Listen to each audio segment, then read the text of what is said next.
Hello दोस्तों, प्रणाम। आप लोग स्वस्थ होंगे, मस्त होंगे, अपने अपने काम में व्यस्त होंगे। एक प्यारा सा गीत ललनवा जो विवाह में होता है लेकर आई हूँ।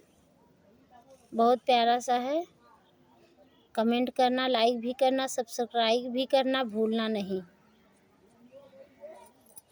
अमवा के आरी आरी चटकल जोरिया रे कौने देसे करऊ जियार रे ललनवा।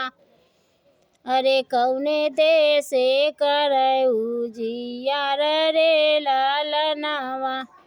आपन पापा होत कुंवर बर खोजत, आपन पापा होत कुंवर बर खोजत। अरे अन पापा खोजन दुआरे ललनवा।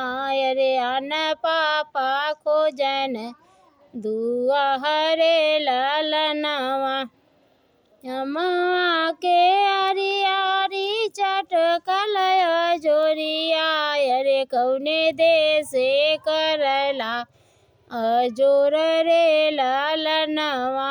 रे कौने देसे करला अजोर रे ललनवा। आपन चाचा होतन कुंवर बर खोजतन, आपन चाचा होतन कुंवर बर खोजतन। अरे अन चाचा खोजन दुआरे ललनवा। अरे अन चाचा खोजन दुआरे ललनवा। अमवा के आरी आरी चटकल जोरिया रे कौने देसे करला अजोर रे ललनवा। अरे कौने देसे करला अजोर रे ललनवा। आपन भैया होतन कुंवर बर खोजतन, आपन भैया होतन कुंवर बर खोजतन। अरे अन भैया खोजन दुआरे ललनवा। अरे अन भैया खोजन दुआरे ललनवा।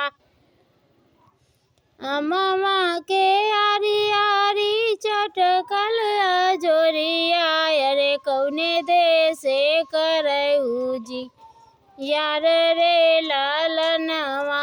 रे कौने देसे करऊ जी